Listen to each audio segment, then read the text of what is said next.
Hello, everybody, and welcome back to a brand new episode of the NASCAR Heat 5 Career Mode. I hope you're all having a great day. Today, we have the cutoff race for the first round of the playoffs in the Cup Series race. Chase Elliott, Bubba Wallace, Ryan Blaney, Joey Logano all on the outside looking in coming into tonight's event. Now, as we start things off, though, with the Truck Series here at Bristol Motor Speedway with subscriber Caden Smith behind the wheel for us here tonight.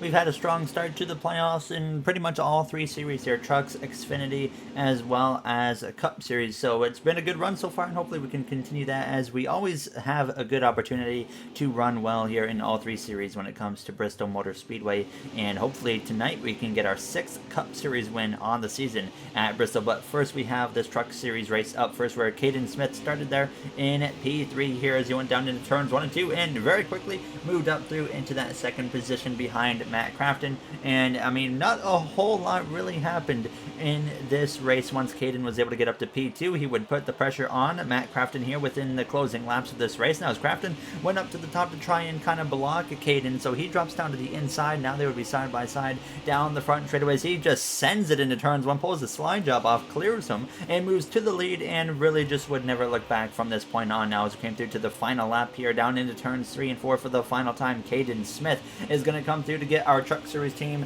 the first win of the playoffs now as they cross the line. So a great result here in the Truck Series, and a great way to start off today's episode here at Bristol Motor Speedway, as you see the rest of the finishing order on your screen. So looking at the, of course, Xfinity Series, usually that's kind of the in-between race for the Bristol ones that we kind of struggle at. So not sure what to expect there. As you see the playoff grid for the Truck Series, Ben Rhodes, Joe Nemechek, pretty much both in a must-win scenario after that race now as we come through into the Xfinity Series event here now with Paul Menard behind the wheel. Not nearly as good of a qualifying effort as Caden Smith had for us in the Truck Series. Paul, unfortunately, was starting like right outside of the top 10, so he definitely was in store for a lot of work to be done if he wanted to have an opportunity to have a potential race victory here tonight in the Food City 300. We've had a strong season here in Xfinity, and I'm looking to potentially expand at some point here in the future with this Xfinity Series team, but we'll see what happens now as we came through into the turns 3 on this opening lap. Paul being on this inside doesn't really work out for us very well when we're stuck on the bottom. Now, another problem for us in this race is I didn't actually have the short track chassis fully prepared for this race, so it was at like a 94 rating, and you'd be surprised. You would think 94 is pretty solid still on the rating scale, but you would be surprised by how much of a difference it made, and you would really notice it at the end of these short straightaways here. Now, as you can see right here, just couldn't really do much now, and he was just using that outside. That was pretty much his only hope to make anything happen now, as he was trying to pass that 07 of Ray Black Jr. there as he came through to cross the line, closing in on the final moments of this race now as he was side by side with Justin Allgaier, and he was kind of in this big group of cars here with the 10 of Quinn Houff, now as he would drop down to the bottom there, as we were now going into turns 3 and 4 on what would be the final lap of this race now as we come through to turn 4 side by side with the 66 coming to the line, and Paul would still get a solid 6th place finish out of it as Christian Eckes got the victory, Ty Gibbs P2, Haley Deegan 3rd, Kevin Magnussen 4th, and Justin Allgaier would round out the top 5. There you see the rest of the order on the screen now, as once again, when I was looking through the order in the last episode in Xfinity, the frame rate dropped for some reason, and it did it again right there. But there you see our team, 13 points above the cut line with Menard is Sam Mayer, Landon Castle, Ryan Sieg, Riley Herbst, all on the outside looking in here. As we come through, though, into the Cup Series side of things here at Bristol Motor Speedway, we got the NZXT colors back on the car. We've ran a couple special paint schemes lately here with the throwback paint scheme, the Pepsi X Peeps car and whatnot. So we come through, though, with the original kind of paint schemes back on the car. I am running a contest, by the way, for the Razor paint scheme, and I will bring that to YouTube for you guys to vote on the winning scheme there, as actually you see me get into the outside wall on the exit of turns 4 in qualifying. That completely messed up our lap and ends up putting us down in the 19th position. So not what we were looking for at all. We know, though, that's not going to affect us too much. We have the speed always capable of winning here at this racetrack, as Chase Elliott, as well as Kyle Larson, our two Hendrick Motorsports teammates, on the front row for this race. Elliott 2 points below the cut line coming into this one behind Chase Briscoe, so he's got his work cut out for him, as well as Bubba Wallace, 10 points below the cut line. And then Joey Logano and Ryan Blaney are in a must-win situation. Alright, boys, I mean, it's pretty easy for us tonight. We don't really have anything to worry about. We're locked in, so let's just go have a good one and see if we can win this thing.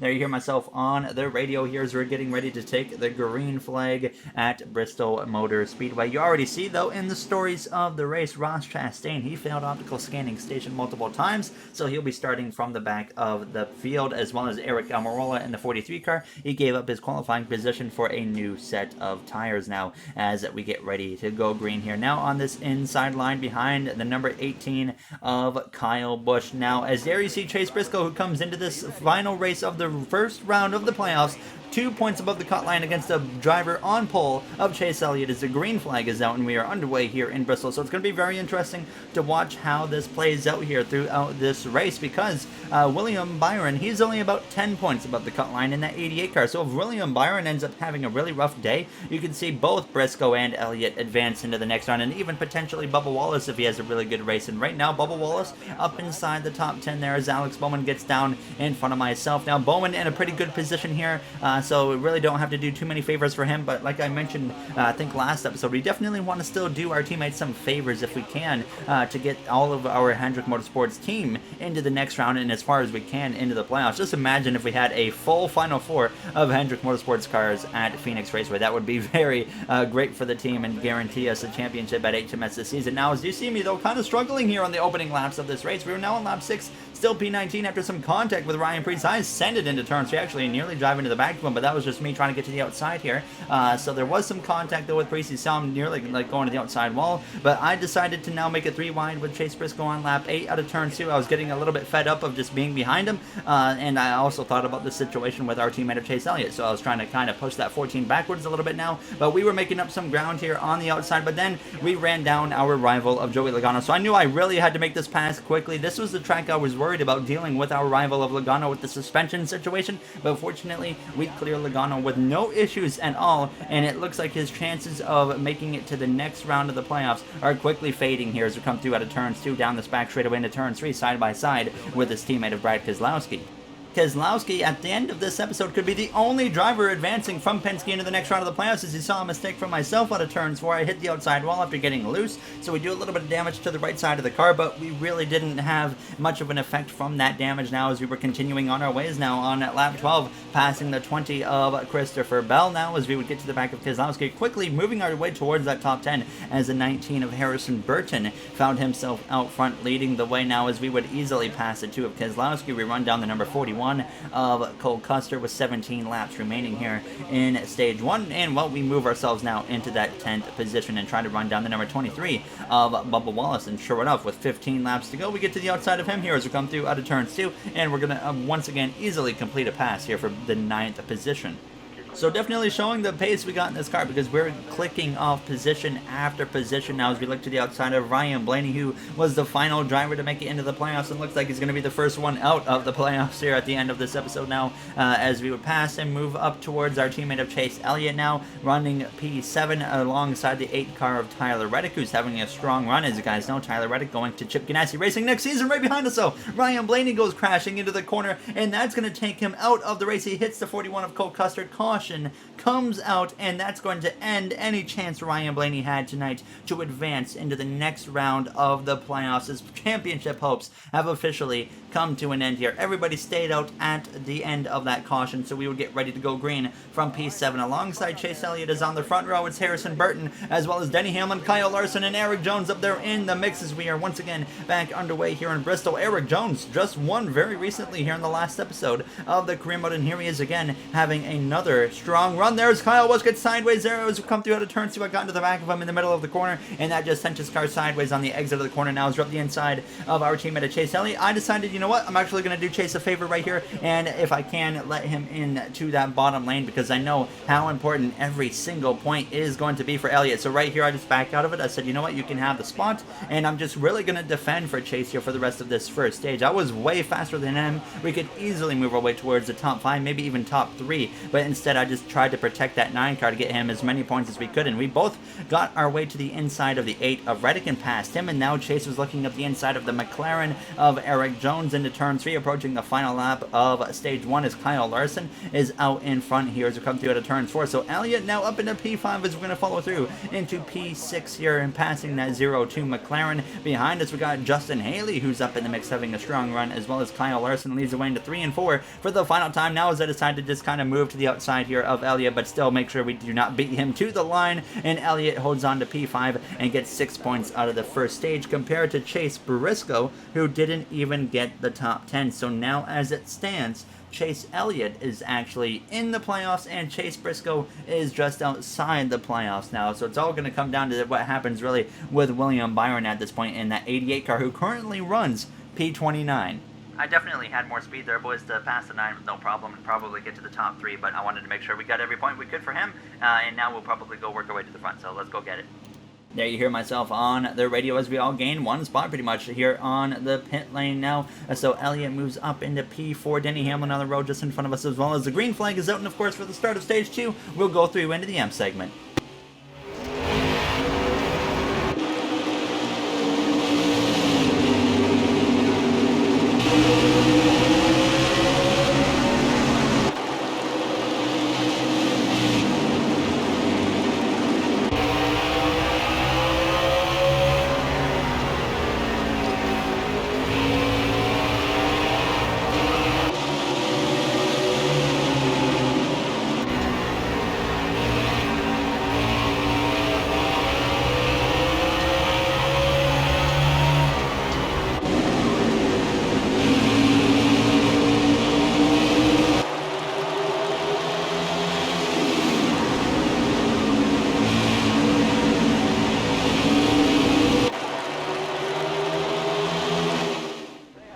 There you saw the AMP segment there on the restart, now up into P4 as we look up the outside of that 19 of Harrison Burton. Honestly, probably our biggest rival in terms of just performance levels, as Harrison and myself both have 5 wins on the season, which is tied for the most of any driver right now, but we know that Bristol is our best opportunity to change that here today and get win number 6 now as we're looking up the outside of Kyle Larson after clearing the 19 of Harrison Burton, and we are just continuing to move our way forwards. We are easily making these passes on Kyle Larson, and then I would try to look to the outside of Denny Hamlin as we came through out of turns 4, and we just have so much speed in this race car here.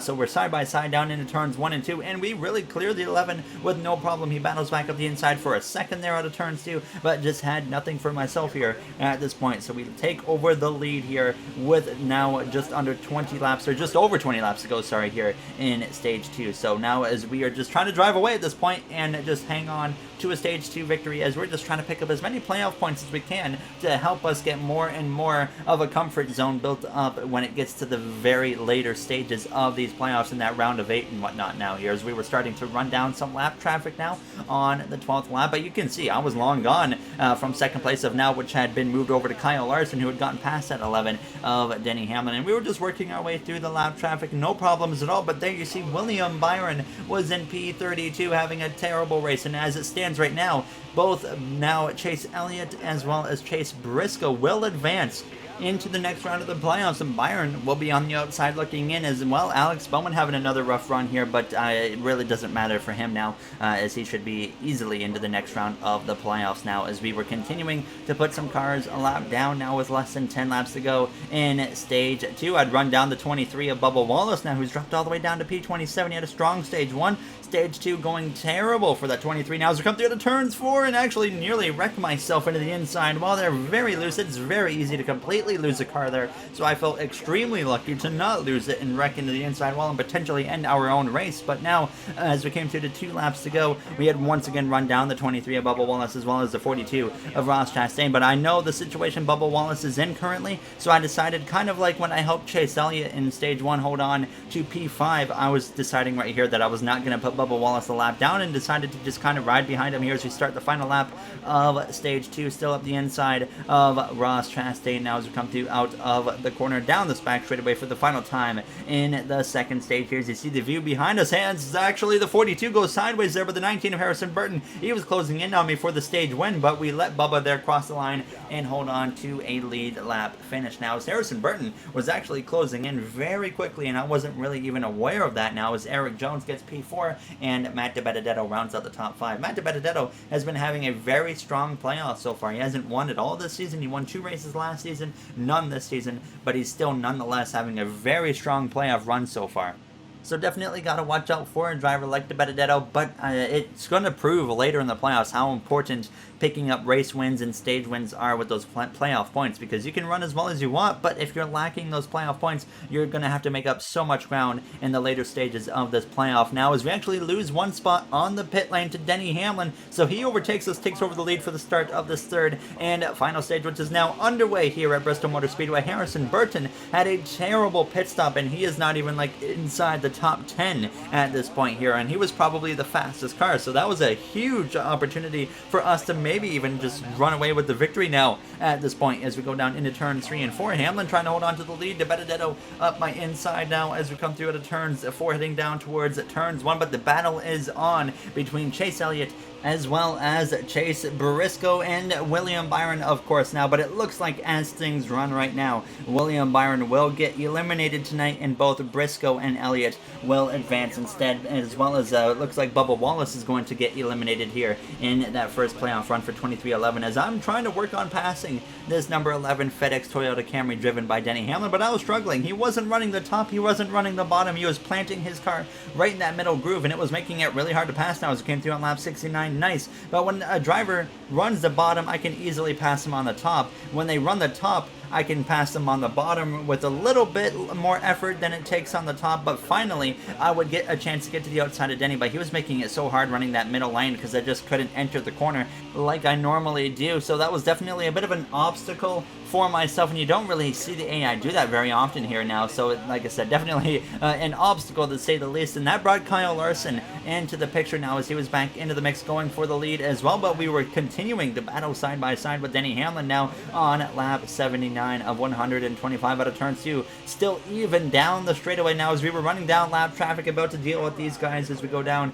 into turns 1 and 2 now as we have a chance to potentially get clear, but we get stuck there behind the 78 car, and that allows Denny to just cruise on by on the bottom, so now I have to drop back down to the inside here, and lap traffic is so important at this point now as we come through to 45 laps to go now, as actually it looks like we have some trouble. Christopher Bell goes crashing in, collects Brad Keselowski, who gets a bit of a piece of that now, but not a big moment for Brad, but the 20 of Bell brings out the caution here with 45 laps remaining, and this is going to force everybody onto the pit lane here. I didn't fully know what to do at first, but I ended up just deciding to take 4 tires, 2 cans of fuel, and fortunately it turns out to be the right call. But Harrison Burton had actually worked his way back towards the top 5 when that caution came out, and then he had another bad pit stop. So once again, Burton outside of the top 10 just by a little bit now. So another opportunity for us to potentially run away with the victory. But we got to find a way past this 11, of course, of Denny Hamlin. Now is Kyle Larson up in the mix, as well as I nearly just plow into the back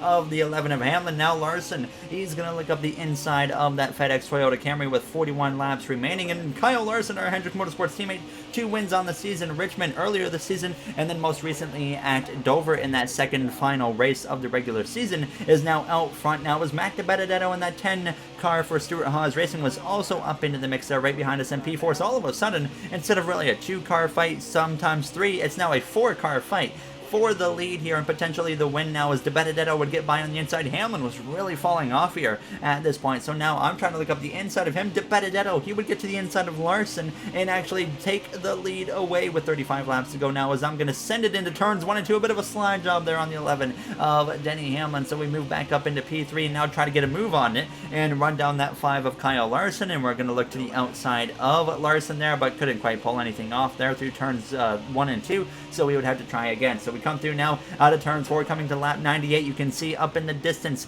lap traffic is going to play a factor once again in how this race gets decided now, as we're still side by side with our Hendrick Motorsports teammate Kyle Larson, always strong at a track like Bristol Motor Speedway, and we're seeing it happen once again here tonight with a top 3 run from him, showing that he has that pace when it is needed at playoff time to make it to that championship round potentially now, as we go down towards turn 3, and we would just continue in this side-by-side battle with Larson until we got to the lap traffic, and then I kind of got stuck again and had to drop in behind Larson, and he was doing a much better job than myself right here.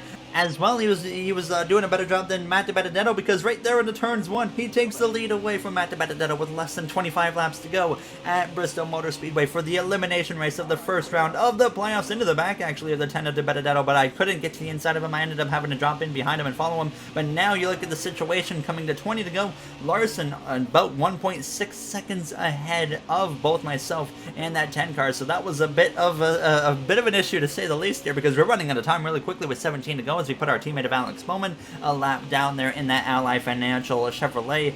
So I was realizing we were definitely running out of time really quick here, as we were just continuing to watch that 5 of Larson drive away now, as he was actually putting our rival of Joey Logano a lap down. But now I got an opportunity here to look to the outside of the 10 of DiBenedetto now, as actually we have trouble up ahead. The 47 of Stenos goes into the outside wall twice there, a heavy hit there on the second one. Kyle Larson actually gets a piece of it now as we come through out of turns 2. The caution comes out with 15 laps to go, and this is going to set us up for a late race restart, and we had actually just gotten in front of the 10 of Matt DiBenedetto when that caution came out. So now we're going to be joining Kyle Larson on the front row as we look at the rest of the running order, and pretty much there is no reason at all that William Byron's going to make it into the next round. It looks like Chase Elliott, Chase Briscoe will definitely advance at this point. So now we're alongside Kyle Larson here for what could be the final restart of the day, as we are back underway. Not a great launch for Kyle Larson. We get a little bit better of a launch than him as we go down into turns 1 as well as turns 2, but we got to keep an eye out for that 10 of Matt DiBenedetto. We know he's fast. Harrison Burton, extremely fast, but has had bad pit stops putting him back in the field. He's inside the top 10 now, but not nearly enough time left for that 19 of Harrison Burton to work his way back forwards, as we're still side by side with Kyle Larson here in the final moments at Bristol Motor Speedway. But DiBenedetto, he is definitely still got that speed to hang with us here as we go down into turn 3, clear of the 5 for a second, but not quite enough. But as we come through out of turn 4, we are so close to clearing that 5 of Larson. Sure enough, into turns 1, we do get clear with 10 laps remaining, but I go a little bit too deep into turns 1 as we come through out of turn 2. Some contact actually with the 5 of Kyle Larson side by side into turn 3. He gets sideways, he slides up into myself. DiBenedetto makes it 3 wide for the lead. All of a sudden, Harrison Burton is here behind us as we exit turns 4, and now DiBenedetto takes the lead from both myself and Kyle Larson in the final 9 laps of this race now, as we are trying my best to get clear of that 5 car, and sure enough we would get clear and fight back to the outside of Matt DiBenedetto in the closing laps of this race. 6 laps to go as we cross the line, and now once again side by side for the lead here with DiBenedetto as we try to pull off our 6th win on the season. DiBenedetto looking for win number 1 on the season and his 3rd win at Stewart-Haas Racing now as we come through out of turns 4, though we are going to crush that dream of DiBenedetto winning his first race of the season by taking the lead. And as we came through to 3 laps to go, now just trying to manage that gap and hope that it stays green here now, as DiBenedetto is still doing a solid job actually hanging on to us. But we come through to 2 laps to go down into turns 3 and 4. Last season we didn't win a single playoff race, but as we come through out of the corner to start the final lap, we're about to change that this season as we go down into turns 1 and 2. No pressure at all from Matt DiBenedetto in that number 10 car for Stewart-Haas Racing down the back straightaway towards turns 3 and 4 for the final time, and somehow for the 6th time this season out of turns 4 we are going to come through to win at Bristol Motor Speedway.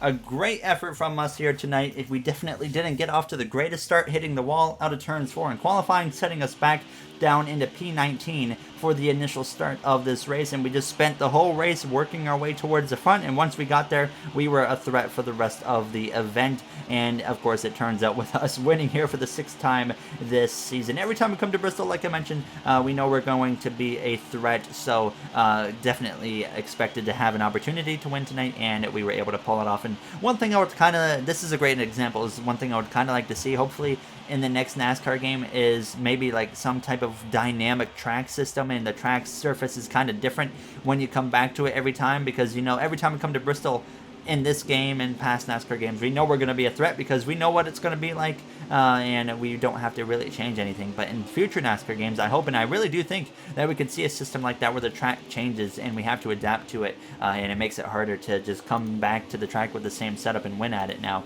But there you see the grid at the end of the first round of the playoffs, and sure enough, Elliott and Briscoe both advance. Byron misses it by 10, Bubba Wallace misses it by 13, Logano 32, and Ryan Blaney gets eliminated as well by 43 points. So a big difference right there for Blaney, not the round he was looking for, as well as Joey Logano. I really didn't think Logano was going to be a first round exit, but he has had quite a few rough races here in the career mode lately, so I am at the same time not too surprised. But you see the playoff grid now here on the Xfinity Series side as well. You just saw the Truck Series. Haley Deegan 32 points above the cut line, and once again our team with Paul Menard behind the wheel is 13 points above the cut line now. As we look at the next round of the Cup Series, though, we go into the round of 12, 47 points above the cut line. So we're already in great shape. Harrison Burton 30 points above it, but then Denny Hamlin on down gets very close. Him and Kyle Busch only 18 points above the cut line. Then you got drivers like Keselowski, Briscoe, DiBenedetto, and Elliott